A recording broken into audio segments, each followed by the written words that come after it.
Her ex was 5 steps away when the elevator doors slid open. She dove inside without looking. The man already standing there didn't flinch, didn't speak, didn't move, until he stepped between her and the doors and made her ex stop cold. She thought she'd escaped danger. She had no idea she'd just met something far worse. If this story pulled you in, make sure to hit that subscribe button so you never miss what's coming next. I've got another unforgettable story dropping tomorrow. And while you're here, jump into the comments and tell me where you're watching from. I love seeing our community from all around the world. All right, let's get back into it. The marble floor of the Belmont Royale lobby was so polished, Eva could see the chandelier crystals reflected in it, fragmented and sharp like broken glass. Her tan leather bag hung from her shoulder, the weight of it pulling at the delicate fabric of her dress.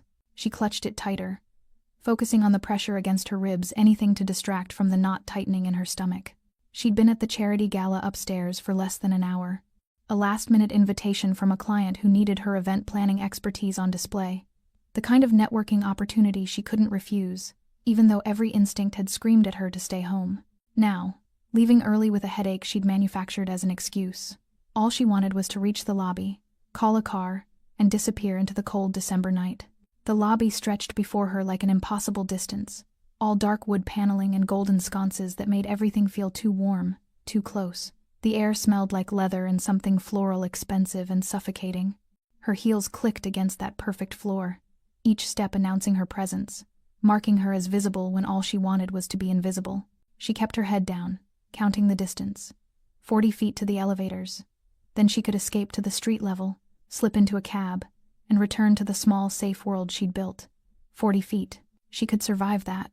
Eva. The sound of her name stopped her heart. That voice, smooth once, persuasive once, now just a trigger she'd spent 8 months learning to forget. She didn't look back. Maybe if she kept walking, he'd think he was mistaken. Maybe reality would bend just this once in her favor.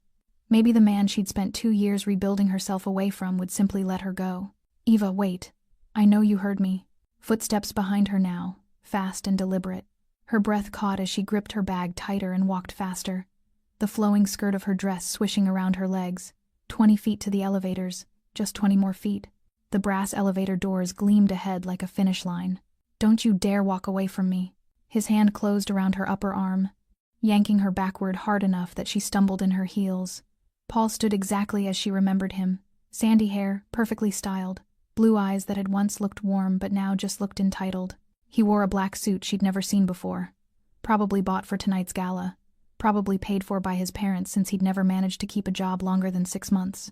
The familiar scent of his cologne, too strong, too sweet, made bile rise in her throat. I need to go, she said, proud that her voice didn't crack completely. Let me go, Paul. Let you go? His laugh was ugly, loud enough that 2 women in evening gowns near the concierge desk turned to look. Like you let me have any say when you abandoned everything we built? When you threw away 2 years? Because you were uncomfortable? His fingers dug into her arm through the delicate fabric. The lobby kept moving around them, guests in formal wear crossing to the restaurant, a bellhop wheeling luggage, but no one stopped. No one ever stopped. You don't get to run from me, Eva. His voice dropped, intimate and vicious. Not after what you did. Not after you made me look like a fool in front of everyone. The elevator chimed behind her. Doors opening. Some desperate, primal part of her brain made the decision before she could think. She ran, tore her arm from his grip and lunged forward, her heels nearly catching on her skirt as she threw herself between the closing brass doors. She stumbled into the elevator car, gasping, her vision blurring with panic, and collided with a man already inside. He didn't stumble, didn't react, just stood there in the center of the elevator like a fixed point, dressed in a black suit with a crisp white shirt open at the collar. No tie. His dark hair was slicked back, his eyes unreadable, his expression calm in a way that didn't match the chaos she'd just dragged into his space. He looked at her for exactly 1 second, not startled, not concerned, assessing. Then his gaze shifted past her to the lobby, to Paul charging toward the elevator with fury twisting his features. And something changed in the man's posture. Not alarm. Something colder, more deliberate. He stepped forward between Eva and the doors and pressed a button on the panel with one hand. The brass doors began to slide shut. Eva! Paul's voice cracked with rage as he reached the elevator. You can't just... The man in the black suit didn't speak, didn't move, simply stood in the threshold, his body blocking the doors from closing completely.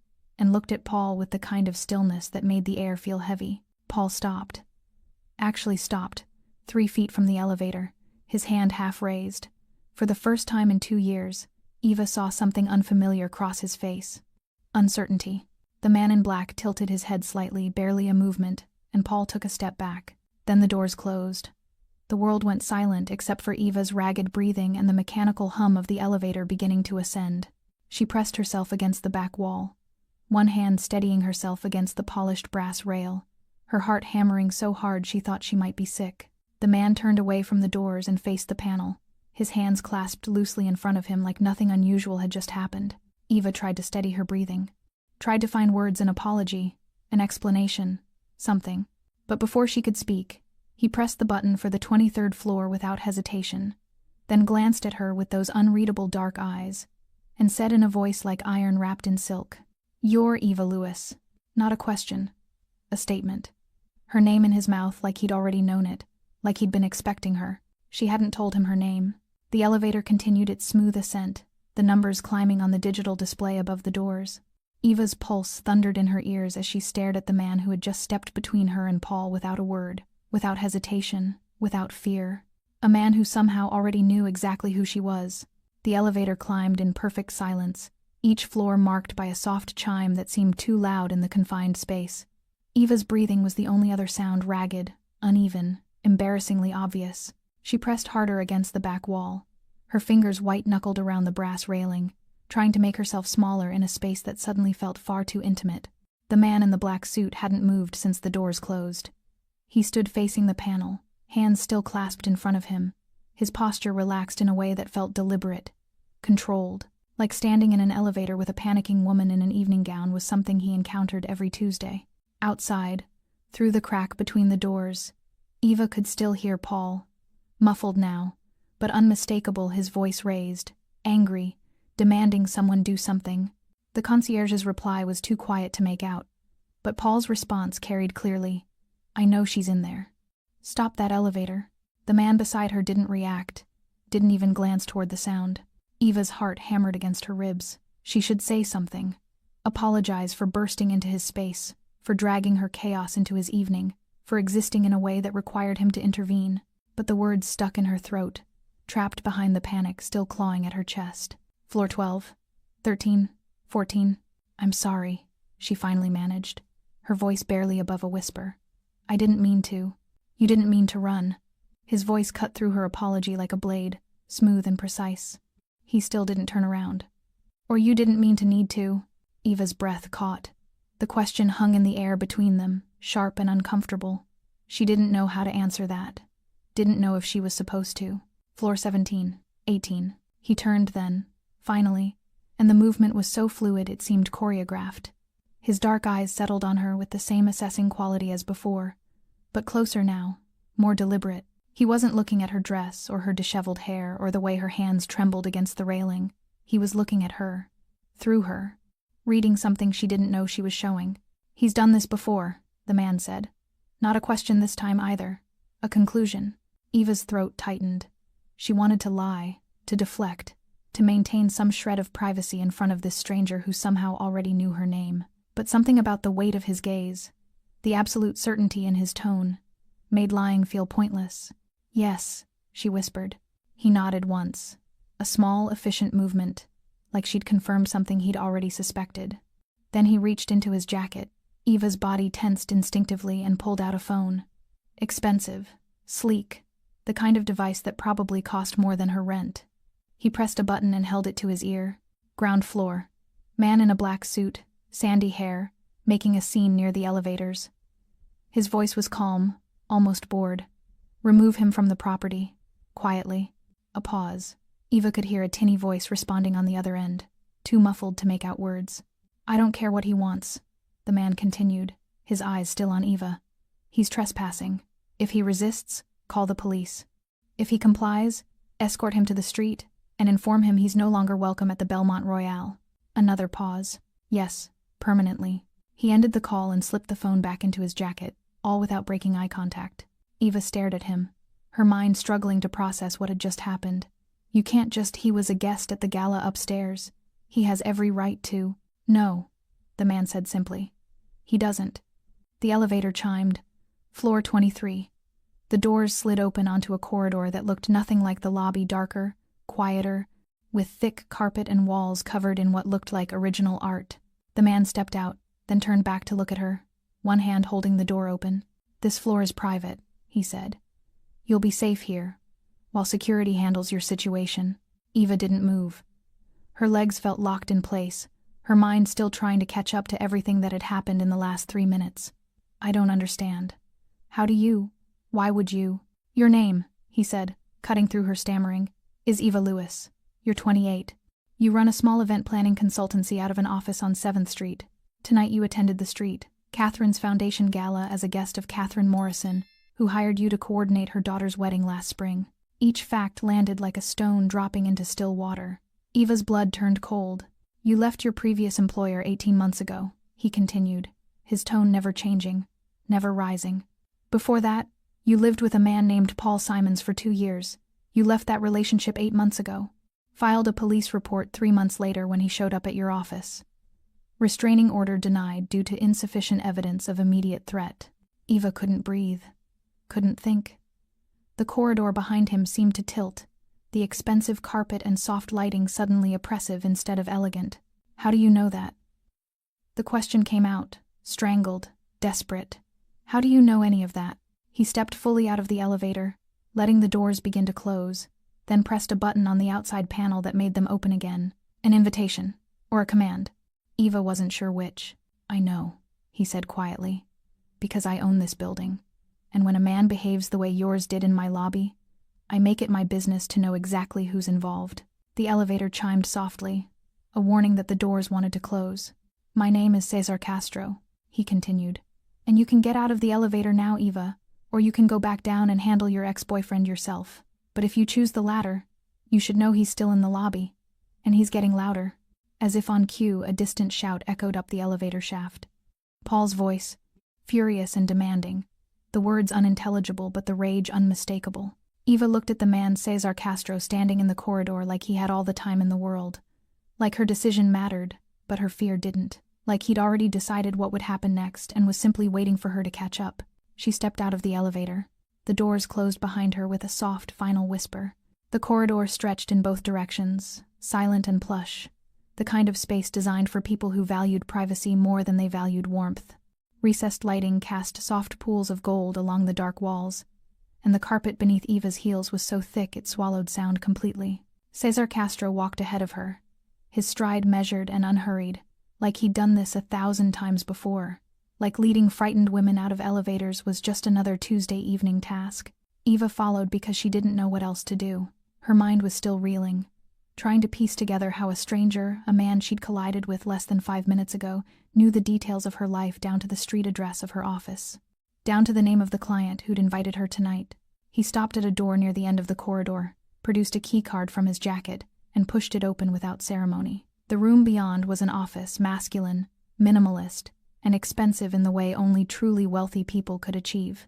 A massive desk dominated one side, its surface clear, except for a laptop and a single lamp.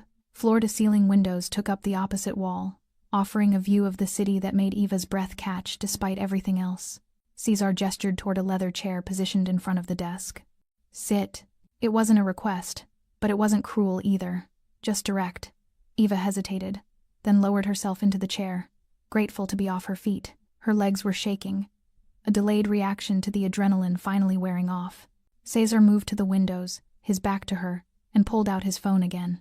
This time he put it on speaker before dialing. A crisp male voice answered on the second ring. Mr. Castro. Status, Cesar said. Subject removed from the property without incident. He protested extensively but complied when officers were mentioned. He's been informed of the permanent ban and escorted to the street. 2 of our people are monitoring to ensure he leaves the area. Eva's hands clenched in her lap. Paul was gone, actually gone. The relief was so sudden and overwhelming that tears pricked at her eyes before she could stop them. Good, Cesar said. Send me the lobby footage from the past hour. And pull the security report from... He paused, glancing back at Eva. 3 months ago. Incident involving the same individual. Already queued, sir. Thank you. Cesar ended the call and slipped the phone away. then finally turned to face her fully. In the soft lamplight, his features were sharper than they'd seemed in the elevator's strong jaw, high cheekbones, the kind of face that photographs would call striking rather than handsome. His dark eyes settled on her again with that same unnerving focus. "He came to your office," Caesar said. Not a question. A statement pulled from whatever file he'd clearly accessed about her life. "In September." Eva nodded, not trusting her voice. "You called the police. They took a report, suggested a restraining order." Cesar moved to his desk but didn't sit, just leaned against the edge of it, arms crossed loosely. "The judge denied it. Insufficient evidence of a credible threat. Is that correct?" "How do you—" Eva's voice cracked. She swallowed hard and tried again. "How do you have access to that information? That's not public record. That's not something you can just look up." "No," Cesar agreed. "It's not." He said it so simply, with so little concern, that Eva felt something cold settle in her stomach. This man wasn't some good Samaritan who'd happened to be in the right place at the right time. This was something else. Someone else. "I have access," Caesar continued, his tone never changing, "because I make it my business to know who moves through my properties, especially when they bring violence to my door." "I didn't bring," Eva started, then stopped, because technically she had. She'd run into his elevator, dragged her history into his space, forced him to intervene. "I didn't mean to." "I know." For the first time, something shifted in his expression, not quite sympathy, but acknowledgement. "You were escaping. He was pursuing." The situation was clear. Eva's throat tightened. She wanted to ask why he cared. Why a man who owned luxury hotels and had security teams and knew things about her life he had no business knowing would bother stopping Paul at all. But she was afraid of the answer. "Your ex-boyfriend has a pattern," Caesar said, pushing off the desk and moving to the laptop. He opened it, tapped a few keys, then turned the screen toward her. "This is from tonight. Lobby camera." The footage showed Paul entering the hotel at 8:47 p.m. He looked calm, composed, scanning the space like he was searching for someone. Then at 9:23, the angle shifted. Eva appeared, walking toward the elevators. The moment Paul spotted her, his entire demeanor changed. The calm cracked. He moved fast, purposeful, predatory. Eva watched herself try to walk away. Watched Paul close the distance. Watched his hand clamp down on her arm. "This is assault," Cesar said quietly. "In a public space. With witnesses." "No one helped," Eva whispered, unable to look away from the screen. "No one even stopped." "I noticed." There was something cold in Caesar's voice now. Something that made Eva look up sharply. He closed the laptop. "That changes tonight."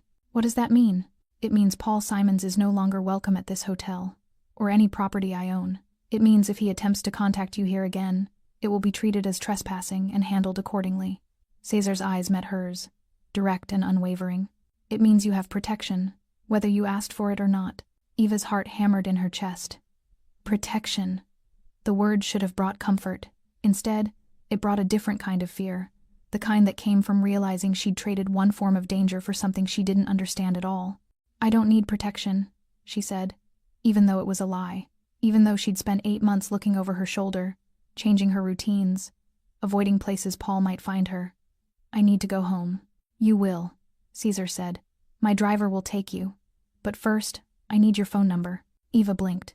"What?" "Your phone number," he repeated, patient and unmoved.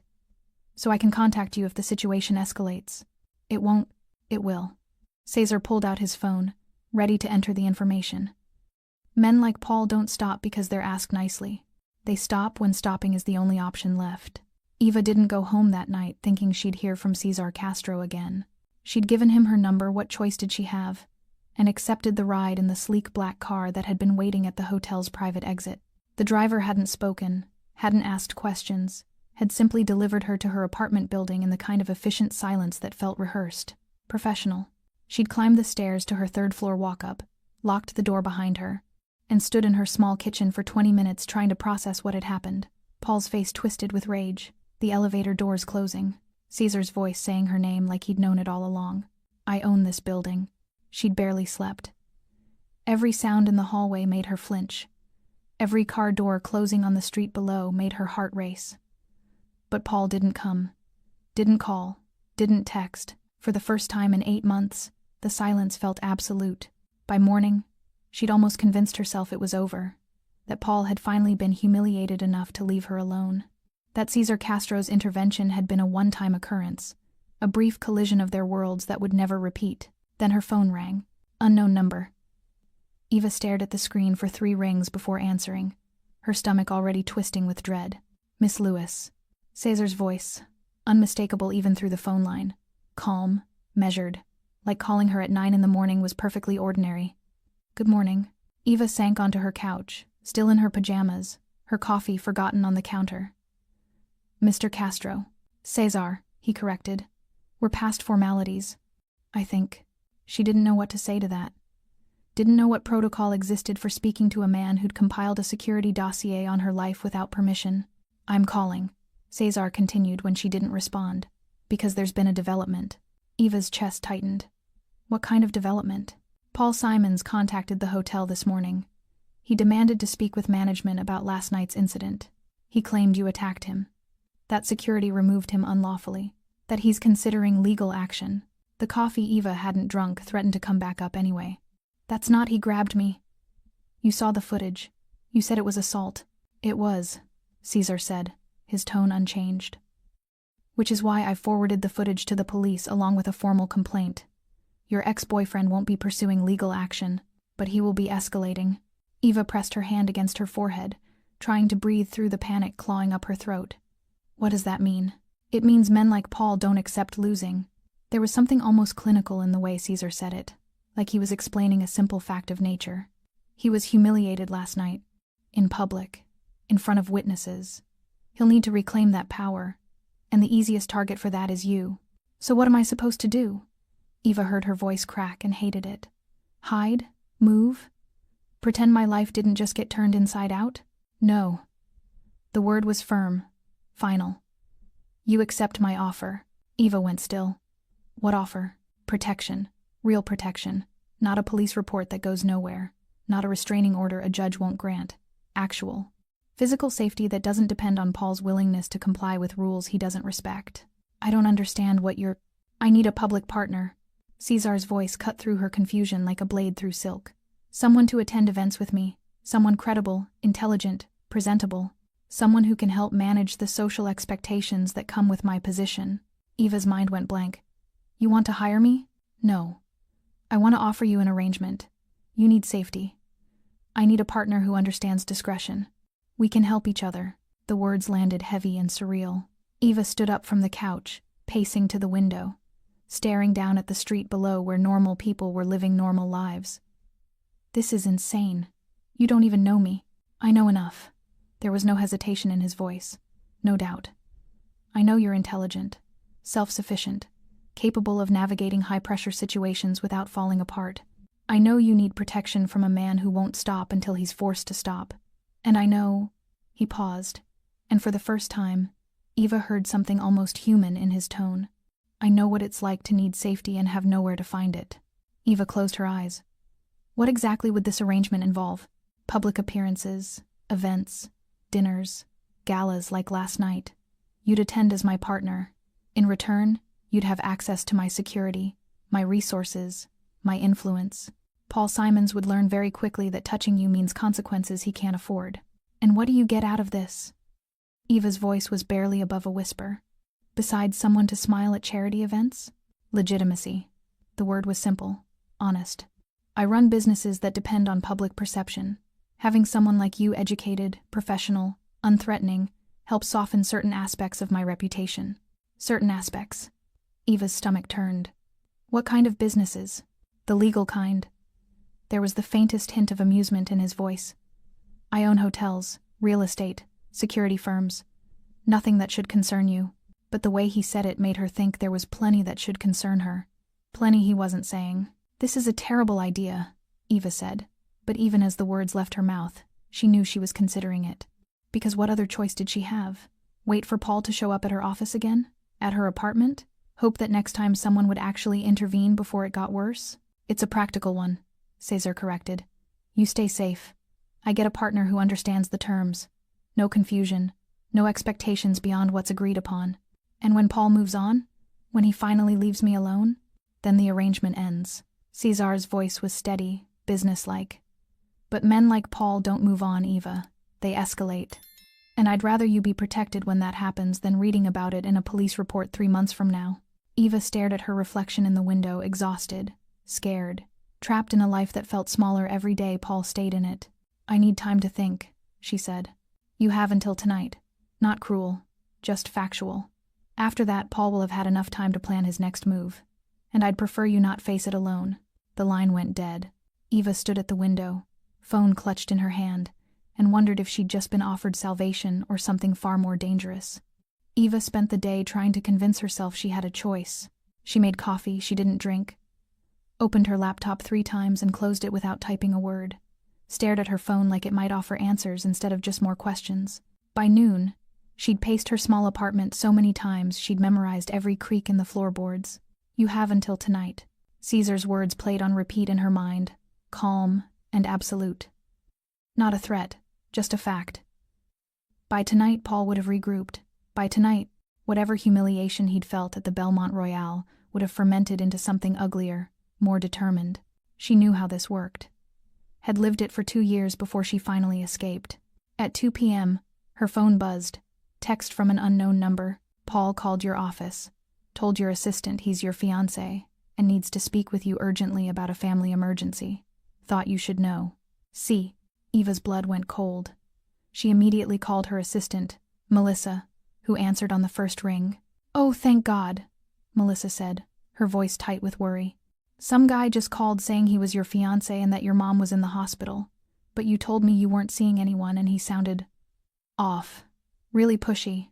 I told him I'd have you call back, but block the number, Eva said, her voice steadier than she felt.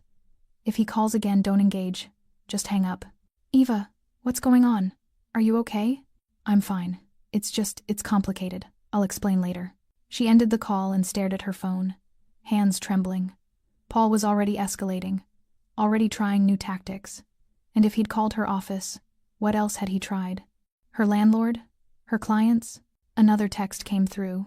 He's not going to stop. You know that. See. Eva closed her eyes, pressed her palms against them until she saw stars. She wanted to scream, wanted to throw her phone across the room, wanted to rewind 8 months and make different choices, better choices, choices that didn't lead to standing in her apartment feeling like prey. But she couldn't rewind. She could only move forward. She typed a response before she could talk herself out of it. What do I need to do? The reply came within seconds. Car will pick you up at 6 p.m. Bring an overnight bag. You're staying at the Belmont until we formalize the arrangement. Eva's heart hammered. An overnight bag. The Belmont. This was real. This was actually happening. Why overnight? Because Paul knows where you live. And I don't leave loose ends. The car arrived precisely at 6. The same driver from last night. The same efficient silence. Eva climbed in with a small duffel bag containing toiletries, a change of clothes, and a growing sense that she was making either the best or worst decision of her life. The lobby of the Belmont Royale looked different in early evening. Softer, quieter, the crystal chandeliers glowing warm against the dark wood. Eva followed the driver through a side corridor she hadn't noticed before, then into a private elevator that required a keycard to operate. They ascended to the 23rd floor. Caesar was waiting in the same corridor as last night, dressed in charcoal pants and a white shirt with the sleeves rolled to his forearms. He looked less severe without the jacket, almost human, though his eyes still held that calculating quality that made Eva feel perpetually assessed. You came, he said. Did I have a choice? Yes. He said it simply, like it was obvious. You always have a choice. You just didn't have a good one. Eva's throat tightened. He was right, and somehow that made it worse. Cesar gestured down the corridor. Your room is this way. We'll discuss terms over dinner. I'm not hungry. You will be. He started walking, clearly expecting her to follow. And we have business to settle. The room he led her to was stunning, a suite with floor-to-ceiling windows, elegant furnishings that looked more like a luxury apartment than a hotel room, and a bathroom with marble everything. Eva set her bag down slowly, hyper-aware of Caesar standing in the doorway watching her take it in. This is too much, she said. It's sufficient. He checked his watch. Dinner is at 7. Dress is business casual. We'll eat in my office. Why your office? Because what we're about to discuss isn't for public consumption. He left before she could ask what that meant. At 7 p.m., Eva knocked on the door to Cesar's office wearing the nicest thing she'd packed, a simple navy dress that felt woefully inadequate for whatever this was. Cesar opened the door himself, and Eva was struck again by how different he seemed in his own space. Still controlled, still watchful, but less like a stranger and more like a man who'd made a calculated decision and was waiting to see if she'd keep up. Dinner was already laid out on a small table near the windows, nothing extravagant, just grilled chicken, roasted vegetables, bread, normal food. It somehow made the situation feel more surreal. "Sit," Cesar said, and this time it felt less like a command and more like an invitation. Eva sat. Cesar poured wine, red, expensive looking, and slid a glass toward her before taking the seat across from her. "Terms," he said without preamble. "You attend events with me. Minimum 3 per month. You stay at the Belmont or other properties I designate when security determines it's necessary. You have full access to my security team. In return, you maintain discretion about my business and your safety arrangements." Eva picked up her wine, if only to have something to do with her hands. "And what if I want to leave? End the arrangement?" "You can." Cesar's gaze was steady. "Anytime. But if you do, the protection ends with it. I won't force you to stay, but I also won't protect you from a distance." "That's not..." Eva stopped herself. It was fair. Brutal, but fair. "What about Paul? What about him? What happens to him?" Cesar took a sip of his wine, considered her over the rim of the glass. "Nothing dramatic, nothing illegal. But he'll understand that touching you carries consequences." "What kind of consequences?"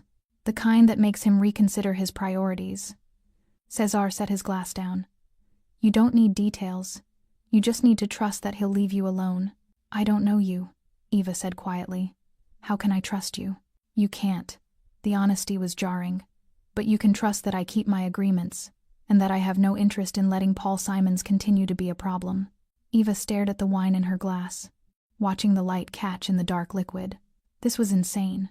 Agreeing to let a stranger, a powerful, dangerous stranger, manage her life because her ex-boyfriend wouldn't let go. But Paul had already called her office, was already escalating, and Cesar was right, she didn't have a good choice. She lifted her glass. To questionable decisions, something almost like amusement flickered across Cesar's face. To practical ones. They drank, and Eva felt the weight of the arrangement settle over her like a contract signed in wine and desperation. 3 weeks passed in a strange new rhythm. Eva couldn't quite call normal. She attended events on Cesar's arm, a hospital fundraiser, a real estate investor's dinner, an art gallery opening where champagne flowed and conversations danced around topics no one said directly.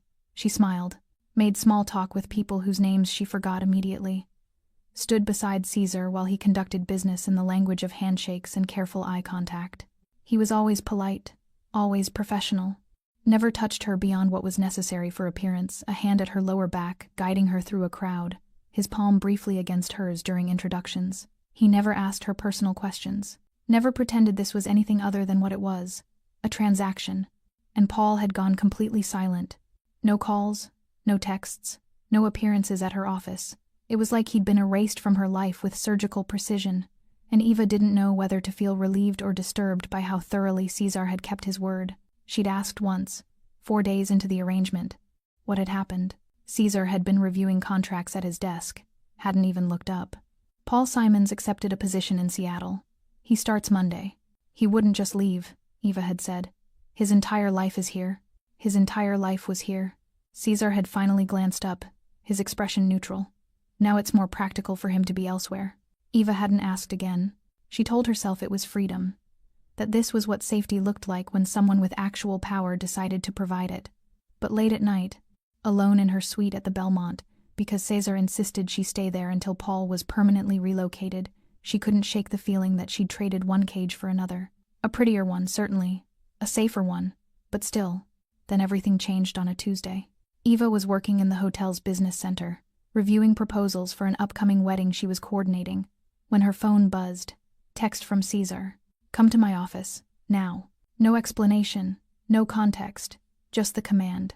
Eva's stomach dropped. In 3 weeks, Cesar had never summoned her urgently, never deviated from the careful schedule they maintained. Something was wrong. She took the elevator to the 23rd floor, her heart hammering against her ribs. When she reached his office, the door was already open. Cesar stood at the windows, his back to her, phone pressed to his ear. His posture was different, tenser, the usual controlled stillness replaced by something coiled and ready. "I don't care what he thinks he's owed," Caesar said into the phone, his voice colder than Eva had ever heard it. "The answer is no. If he pushes further, remind him what happened to the last person who challenged me over territory." He ended the call and turned, his eyes landing on Eva with an intensity that made her breath catch. "Close the door," he said. Eva did, her hands trembling slightly. "What's going on?"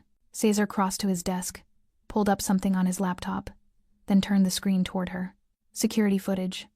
The Belmont lobby. Timestamp from this morning. The video showed a man entering through the main doors, tall, lean, wearing an expensive suit that somehow looked threatening rather than professional. He approached the front desk, spoke briefly with the receptionist, then pulled out his phone and took a photo. Not of himself, of the lobby, of the layout. "Who is that?" Eva asked. "His name is Dmitry Volkov." Caesar's jaw tightened almost imperceptibly. "He works for someone I have a complicated history with. And this morning he asked about you." Eva's blood turned to ice. "What?" "By name." Caesar closed the laptop. "He told my front desk he was looking for Eva Lewis.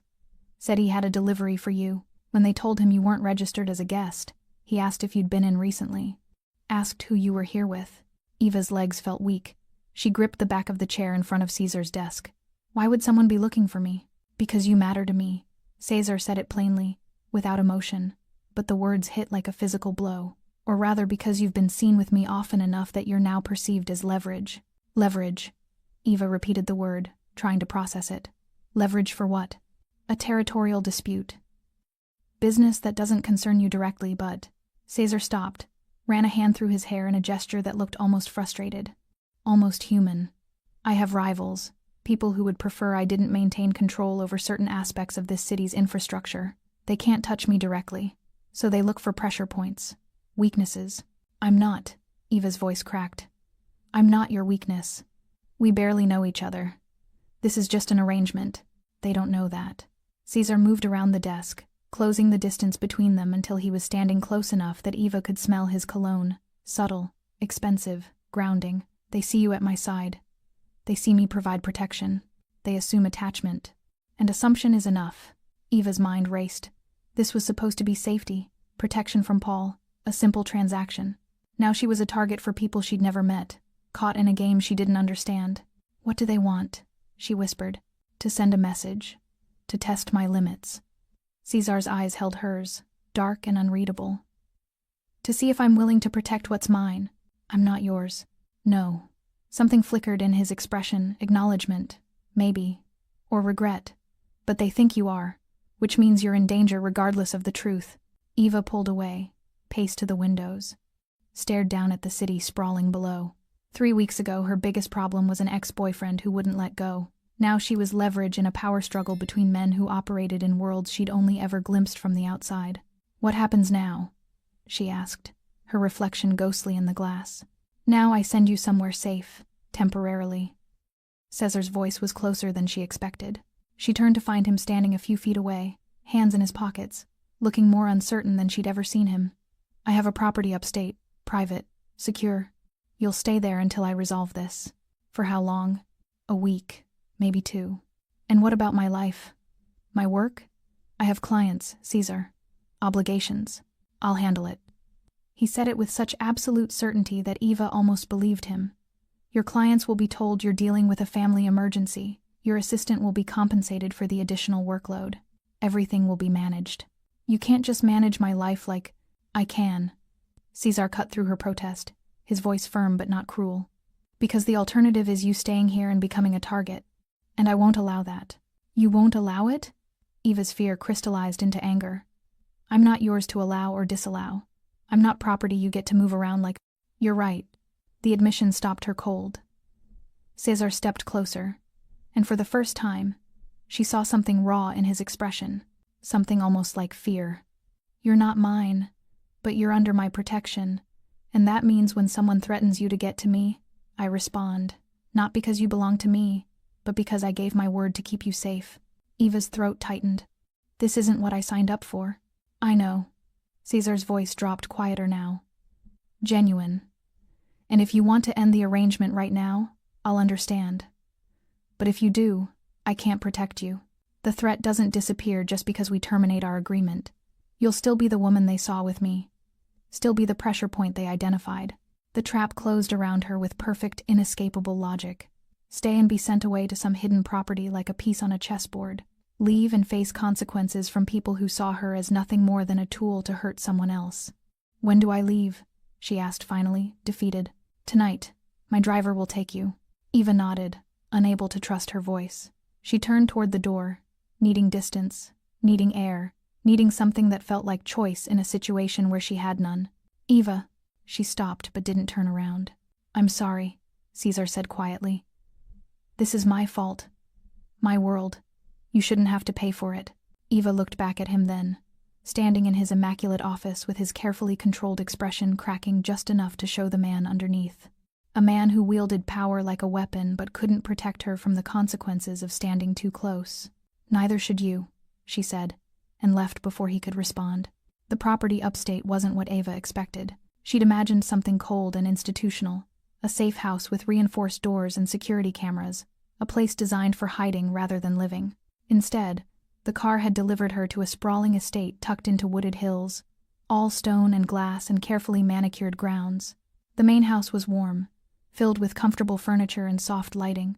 There was a library, a chef who prepared meals she barely touched, staff who moved through the space like ghosts, present but never intrusive. It was beautiful, isolated, and it felt exactly like a cage. Eva had been there for 6 days, and the silence was suffocating. No events to prepare for, no clients calling with last-minute requests, no Caesar materializing with his measured instructions and unreadable eyes. Just endless hours stretching into endless days, filled with nothing but her own thoughts, and the growing realization that she'd become completely dependent on a man she barely knew. She spent mornings walking the grounds, afternoons in the library pretending to read, evenings staring out windows at a landscape that felt foreign despite its beauty. The staff was polite but distant. The security team, 2 men who rotated shifts outside, never spoke to her beyond polite greetings. She was safe. Completely, absolutely safe, and she'd never felt more trapped in her life. On the 7th night, Eva stood at the window of her bedroom because of course they'd given her a bedroom with a view, because even imprisonment came with luxury in Cesar's world, and admitted the truth she'd been avoiding all week. She missed him. Not the safety, not the protection, not the elegant dinners or the way his presence commanded every room he entered. She missed Cesar, the man who never lied to her, who'd laid out the terms of their arrangement with brutal honesty and kept every promise even when it cost him, who'd looked at her in his office with something almost like regret and said, "This is my fault," like he actually cared that she was paying for his enemy's games. The realization terrified her more than Dmitry Volkov ever could. She'd spent 2 years with Paul learning to recognize manipulation disguised as affection, learning that men who claimed to care were often the most dangerous. That love was just another word for control wrapped in prettier packaging. But Caesar had never claimed to care, had never pretended their arrangement was anything but practical, had given her exactly what he'd promised: safety, resources, protection, without demanding anything beyond her presence at public events. He'd been honest when honesty was the cruelest thing he could offer. And somehow, impossibly, that made her trust him in ways she'd sworn she'd never trust anyone again. Her phone buzzed on the nightstand. Eva crossed the room slowly, afraid to hope it might be him. They'd barely communicated since she'd arrived, a single text confirming she'd gotten there safely, another 2 days later asking if she needed anything. She'd responded with polite negatives both times, maintaining the distance he seemed to prefer. But this message was longer. Volkov has been dealt with. His employer understands the boundaries now. You can return to the city tomorrow if you'd like, or stay longer if you prefer the quiet. Your choice. See. Eva read it 3 times, her heart doing something complicated in her chest. Your choice. She'd had so few of those lately.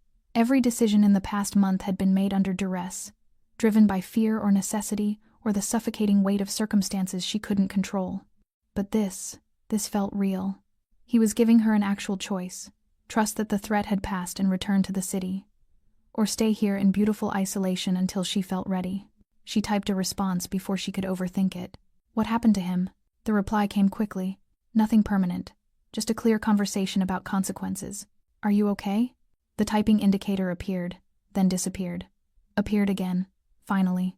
Why wouldn't I be? Eva sat on the edge of the bed, staring at those 3 words. Because they were a deflection. Because Caesar was always okay, always controlled, always in command. Because admitting vulnerability would shatter the carefully maintained image of a man who never needed anything from anyone. She knew that strategy, had perfected it herself. Because dealing with threats is exhausting even when you win, she typed. Because you sent me away to protect me and handled it alone. Because you're human, Caesar, even if you don't like admitting it. Several minutes passed with no response. Eva wondered if she'd crossed some invisible line, pushed into territory their arrangement didn't cover. Then her phone rang. His name on the screen. An actual call, she answered, her hand trembling slightly. Hello? I'm fine. His voice was quiet, almost rough. Not the smooth, controlled tone she was used to. The situation is resolved. Volkov's employer won't be a problem again. That's not what I asked. A pause. Eva could hear something in the background. Traffic maybe, or wind. Like he was outside somewhere instead of in his perfectly controlled office. No, Caesar said finally. You asked if I was okay, which is not a question people usually ask me. Maybe they should. Another pause, longer this time. I sent you away because I couldn't guarantee your safety here, because my world is complicated and violent and you shouldn't have to navigate it. But, he stopped, and Eva heard him take a breath. I didn't expect it to be difficult. Eva's throat tightened. Sending me away? Not having you here. The admission came quietly, almost reluctant. I've handled threats before. Countless times. But this was different because you were the target. Because they used you to get to me. And the thought of something happening to you because of my enemies. He didn't finish. Didn't need to. I'm safe, Eva said softly. You made sure of that. I know.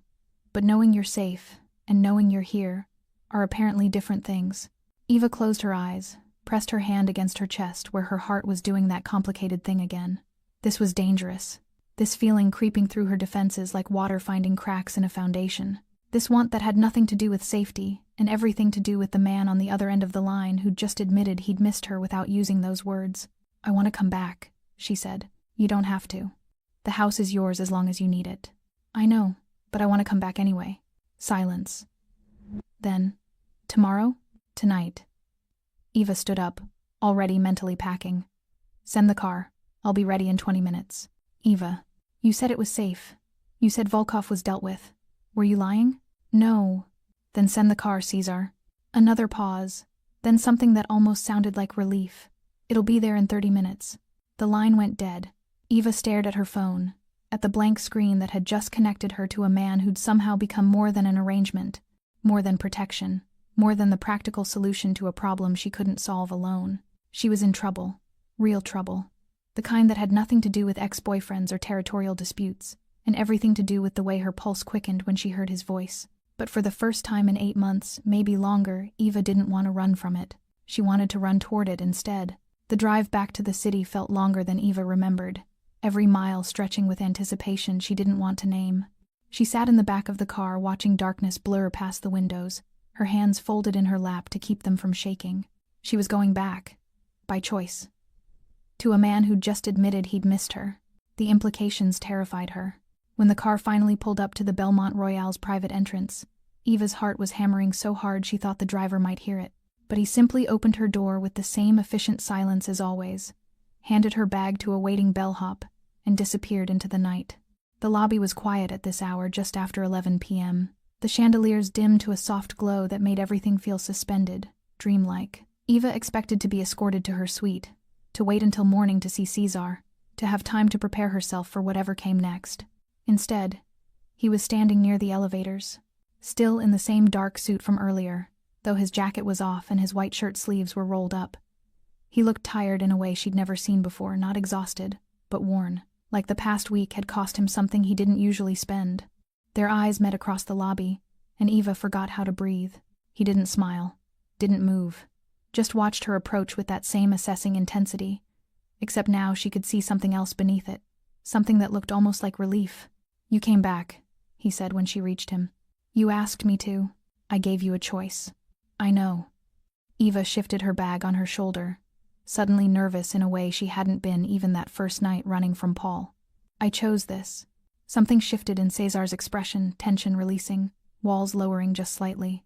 He reached for her bag, taking it before she could protest, then pressed the button for the elevator. They rode up in silence, but it felt different than before. Charged. Like the air between them was holding its breath, waiting for something to break. When they reached the 23rd floor, Cesar led her not to her suite, but to his office. The door was already open, light spilling into the corridor. He set her bag down just inside and turned to face her. "I need to tell you what happened," he said. "With Volkov. With his employer. You deserve to know what you were caught in the middle of." Eva nodded, her throat too tight for words. Cesar moved to the windows, his back to her, hands in his pockets. "Dmitry Volkov works for a man named Alexei Petrov. Petrov and I have been negotiating over several properties in the Harbor District buildings I own that he wants for shipping operations. Legal operations," he added, glancing back at her. "Mostly. And he used me as leverage," Eva said quietly. "He tried." Cesar's jaw tightened. Volkov's visit to the hotel was meant as a message, a demonstration that Petrov could reach the people around me if I didn't negotiate on his terms. "What did you do?" "I met with Petrov. Explained that targeting you was the fastest way to ensure he never got what he wanted." Cesar turned fully to face her. "I made it clear that if anything happened to you, anything at all, the consequences wouldn't be professional. They'd be personal." Eva's pulse thundered in her ears. "You threatened him?" "No." Cesar's voice was calm, matter of fact. "I promised him. There's a difference." "What difference?" "A threat is something you might do. A promise is something you will do." His eyes held hers, dark and absolute. Petrov understood that distinction. Eva should have been horrified, should have recognized the violence implicit in those words, the kind of power that solved problems by making them disappear. But all she felt was safe, protected by someone who didn't make empty gestures or file useless reports or tell her to be reasonable. Someone who simply removed the threat because she mattered to him. "And now?" she asked. "Now Petrov is reconsidering his approach. Volkov has been reassigned to operations that don't involve me or anyone connected to me. The harbor properties are no longer under negotiation. Because you scared him. Because I made the cost of pursuing them higher than their value." Cesar moved closer, stopping just out of reach. "This is what my world looks like, Eva. Problems solved with pressure and consequence. Threats neutralized before they escalate. It's not clean, it's not comfortable, but it works." Eva stared at him. This man who wielded power like a scalpel, precise and controlled and utterly ruthless when necessary. She should run. Should recognize the danger of standing too close to someone who operated in shadows even when everything appeared legitimate. But she'd been running for 8 months. Running from Paul, from fear, from the possibility that she'd never feel safe again. She was tired of running. "Thank you," she said quietly. Cesar's expression shifted surprise. "Maybe." Or confusion. "For what?" "For keeping your promise. For protecting me even when it complicated your business. For..." Eva's voice caught. "For being honest. About all of it. Even the ugly parts." "You deserve honesty." He said it simply. Like it was obvious. Like lying had never even occurred to him. Even when it's difficult to hear. Eva took a step closer, closing the distance between them until she could see the flecks of gold in his dark eyes, smell the faint scent of his cologne mixed with exhaustion. "I missed you too," she said. "This week. At your property. I kept telling myself I was just restless, that I'd gotten used to the routine of our arrangement. But that wasn't it." "What was it?" Cesar's voice had gone quiet, careful. "I missed you," Eva's heart hammered. "The way you never sugarcoat things. The way you give me choices even when you could just make decisions for me. The way you step between me and danger without expecting gratitude or anything in return, except my presence at some dinners." Cesar lifted his hand slowly, carefully, like he was afraid she might bolt. His fingers brushed her cheek, gentle in a way that contradicted everything else about him. "This wasn't supposed to happen," he said softly. "I know. This was supposed to be practical. Simple. I know. But somewhere between the elevator and tonight, it became something else." His thumb traced along her jaw. "Something I don't know how to categorize." Eva's breath caught. "Maybe we don't categorize it. Maybe we just..." She didn't finish. Cesar closed the remaining distance and kissed her. It wasn't gentle, wasn't tentative. It was weeks of restraint breaking, control slipping, walls crumbling under the weight of something neither of them had planned for. Eva's hands found his shirt, gripping the fabric like an anchor, and Cesar's arm wrapped around her waist, pulling her closer until there was no space left between them. When they finally broke apart, both breathing hard, Caesar rested his forehead against hers. "This changes things," he said. "I know. You'll still be a target. Maybe more so now. I know. And I still can't promise you safety without conditions. Without my world attached to it." Eva pulled back just enough to meet his eyes. "Then stop promising safety. Just promise you'll be honest. That this, whatever this is, won't be built on manipulation or control or anything that looks like what I escaped from." "I promise," Caesar said, and it sounded like a vow.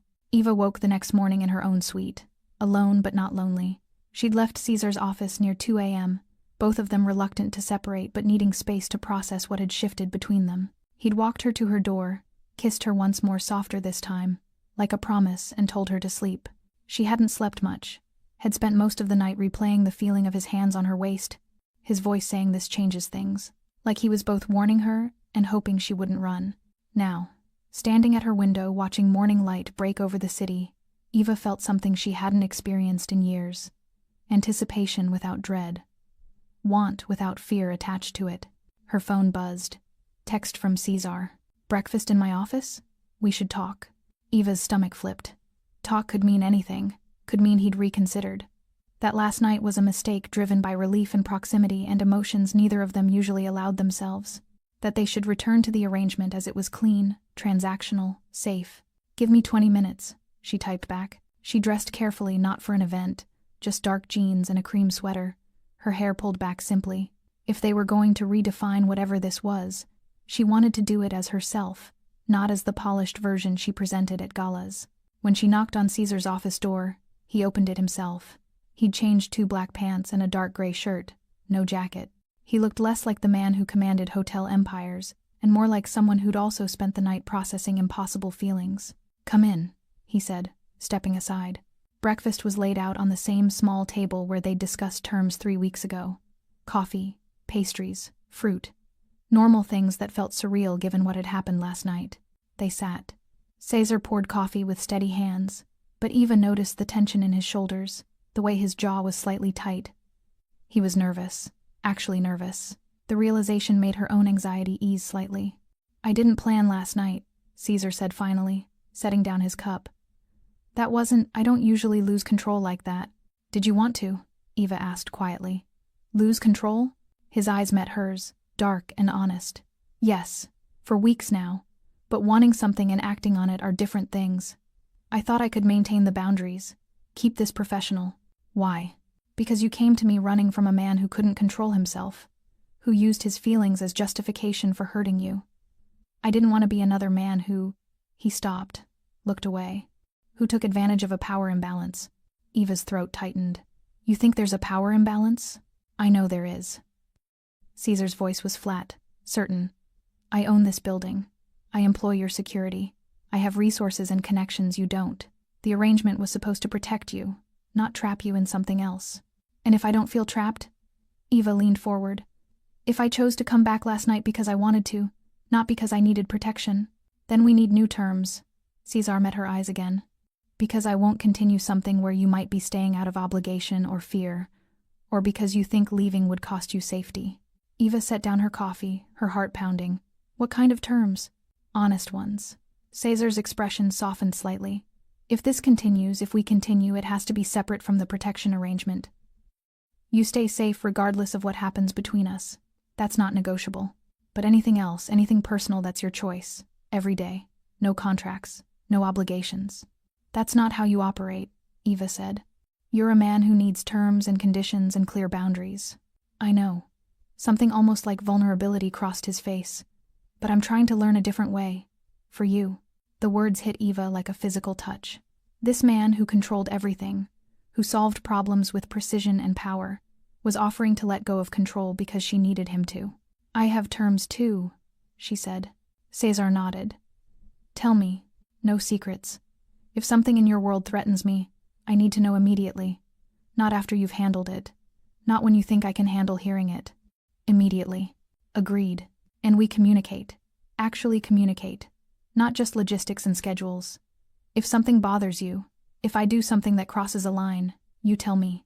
Don't just decide for me what I can or can't handle." "Agreed." Caesar's expression was serious, intent. "Anything else?" "If I want to leave, not the arrangement, Not the protection, but this you let me, without consequences, without making it complicated. Cesar was quiet for a moment, his jaw working. That one's harder. Why? Because I don't know if I can let you go easily now. The honesty in his voice was raw, unguarded. But yes, if you want to leave, I won't stop you. I won't manipulate or pressure or make it difficult. You'll have my word on that. Eva stood, her legs unsteady, and walked to the windows. Below, the city was waking up, traffic building, people starting their days, the ordinary world continuing oblivious to the conversation happening 23 floors above it. I spent 2 years with someone who said he loved me, she said quietly. Who used that love as justification for controlling every aspect of my life? Who made me believe that his jealousy was passion, his manipulation was care? When I finally left, I promised myself I'd never let anyone have that kind of power over me again. She turned to face Cesar, who was watching her with an expression that looked almost like pain. But you're different, Eva continued. You've had power over me since that first night in the elevator. You could have used it 100 different ways, could have demanded more than our arrangement specified, could have made me feel obligated or trapped or grateful in ways that translated to control. But you didn't, because that would make me like him, Cesar said quietly. No. Eva moved back to the table, stood close enough to see the conflict in his eyes. Because you're not like him. Paul couldn't control himself, so he controlled me instead. You control everything except the people who matter to you. You give them choices even when it costs you something. Cesar stood slowly, carefully, like sudden movement might shatter whatever was forming between them. You matter to me, he said. More than is probably wise. More than I planned for. Good. Eva reached for his hand, laced her fingers through his. Because you matter to me too, and I'm tired of pretending this is just an arrangement. What is it then? Eva pulled him closer, until she could feel his breath against her forehead. Something real, something honest, something that scares me but not in the way Paul did, not in the way that makes me want to run. What does it make you want to do? Cesar's voice was barely above a whisper. Stay. Eva tilted her head up, met his eyes. Choose this. Choose you. Every day until it doesn't make sense anymore.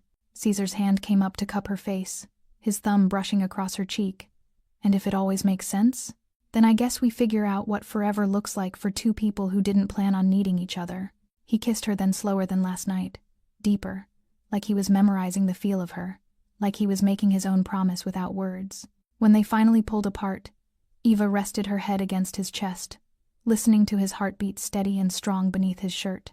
The elevator, she said suddenly. What about it? That's where this started, where everything changed, where I ran from one kind of danger and found something else entirely. Cesar's arms tightened around her slightly. Are you saying I'm dangerous? Eva smiled against his chest. I'm saying you're the kind of dangerous I choose, the kind that protects instead of destroys, the kind that gives me power instead of taking it away. I like that definition. Me too. They stood there in the morning light, two people who'd collided by accident and stayed by choice, and Eva felt something she'd thought Paul had broken forever. Hope that the future could be different than the past. The charity gala at the Belmont Royale was in full swing by the time Eva and Cesar made their entrance.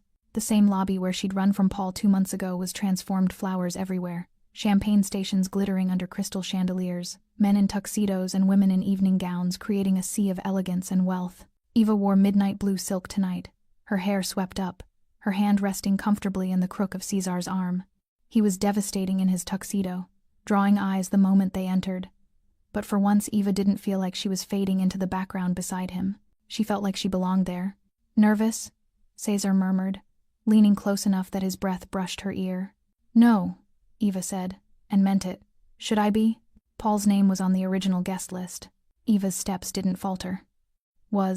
Security received word this afternoon that he declined the invitation. Apparently Seattle suits him better than expected. Eva glanced up at Cesar, saw the faint satisfaction in his expression, and smiled. Did you have anything to do with that decision? I may have ensured he understood that returning to this city would be professionally inadvisable. Cesar's hand covered hers where it rested on his arm. He won't bother you again. I know. And she did. Paul had become a ghost, something that happened to her rather than something still happening. The fear had faded, replaced by something stronger, the certainty that she didn't have to run anymore. They moved through the crowd, Cesar stopping occasionally to greet business associates while Eva stood beside him, not behind. Not separate, but with him. Partners in the truest sense. Mr. Castro. A woman approached, elegant and sharp-eyed, her smile calculated. I don't believe we've met. Victoria Chen, Pacific Ventures. Miss Chen. Cesar's tone was polite but cool. This is Eva Lewis, my partner. Not girlfriend, not date, partner. The word carried weight, significance that went beyond their personal relationship, into his professional world. Eva felt its impact in the way Victoria Chen's expression shifted, reassessing. Lovely to meet you, Victoria said, extending her hand to Eva. Castro speaks very highly of your event planning work. Perhaps we should discuss my company's annual retreat. I'm looking for someone with your particular expertise. Eva shook her hand, recognizing the test for what it was. I'd be happy to discuss it. My assistant can set up a consultation. They exchanged cards, the interaction smooth and professional. And when Victoria moved on to work the rest of the room, Cesar looked down at Eva with something like pride in his eyes. You didn't need me for that, he said quietly. No, Eva agreed. But it's nice having you here anyway. The evening progressed with the rhythm Eva had grown accustomed to: conversations, introductions, the careful dance of networking that looked effortless but required constant attention. But tonight felt different, lighter, like she was finally comfortable in this world Cesar inhabited instead of just surviving it. Around 10 p.m., Cesar leaned close. Want to escape? Eva raised an eyebrow. You're suggesting we leave your own event early? I'm suggesting we've fulfilled our obligations and there's somewhere else I'd rather be. Where? His smile was slight but genuine. You'll see. They slipped away through a side corridor, avoiding the main crowd, until they reached the elevators. The same brass doors where everything had started. Cesar pressed the call button, and Eva felt something full circle about the moment. The doors opened, empty, just like that first night, except everything was different now. They stepped inside together, and as the doors closed, Eva turned to face Cesar. This is where I stopped running, she said. I remember. Cesar's hand came up to trace along her jaw. You looked terrified. I was. Of Paul. Of what would happen if he caught me. Of asking a stranger for help. Eva's fingers found the lapels of his tuxedo jacket. I didn't know the stranger would become the person I trusted most. I didn't plan on that either. Cesar's voice was soft, honest. I planned on keeping distance, maintaining boundaries, protecting you without becoming attached. How'd that work out? Terribly. His thumb brushed across her lower lip. Best failure of my life. Eva smiled, rising up on her toes to close the distance between them. Where are we going? Roof. Cesar kissed her softly. I thought you might like to see the city from somewhere higher than my office. Romantic. I'm trying. Another kiss, deeper this time. Learning as I go. The elevator chimed, doors opening onto a corridor Eva had never seen before. Cesar led her through a door marked, authorized personnel only, and up a narrow staircase that opened onto the roof. The view stole her breath. The entire city spread before them, lights glittering like stars brought down to earth. The sounds of traffic and life muffled by distance. A small area had been set up with outdoor furniture and soft lighting, intimate, private, theirs. You planned this, Eva said. I wanted one place that was just ours. Not an office, not a suite. Somewhere away from everything else. Cesar pulled her close, his arms around her waist. Somewhere I could tell you something without the weight of business or arrangements or obligations. Eva's heart stuttered. Tell me what? Cesar looked at her, really looked at her, with an expression so open it almost hurt to witness. That I love you. That somewhere between the elevator and tonight, protection became something else. That you're not leverage or obligation or transaction. You're the person I want beside me even when there's no reason to pretend. Even when it complicates everything. Eva's eyes burned with tears she didn't try to hide. That's terrifying. I know. And honest. Always. And exactly what I needed to hear. She pulled him down, kissed him with everything she'd been holding back, all the fear and hope and desperate want she'd been too afraid to name. When they finally broke apart, both breathing hard, she whispered against his lips, I love you too, and I'm not running anymore. Good, Cesar said, his forehead against hers. Because I'm not letting you go. They stood there on the roof of the Belmont Royale. Two people who'd found each other in an elevator fleeing different kinds of danger. And Eva felt something settle in her chest. Not the end of fear. Fear would always exist in small ways, learned responses that took time to unlearn. But the end of running, the beginning of choosing to stay even when staying was terrifying. Below them, the city continued its endless rhythm. But up here, 23 floors above where it all started, Eva Lewis stood in the arms of a man who'd promised her honesty and delivered safety and somehow, impossibly, become her home. She wasn't prey anymore, wasn't running, wasn't small. She was choosing. Every day, this man, this life, this beautiful, complicated, honest thing they'd built from chaos and elevators, and the simple courage it took to stop running and stand still instead. And for the first time in years, that felt like enough. Thanks for staying with this story right till the final moment. You're the reason these stories come alive. If you're ready for another powerful journey, just tap the next video on your screen. And before you go, leave a quick comment and rate this story from 1 to 10. I'm excited to see your thoughts and connect with you down there.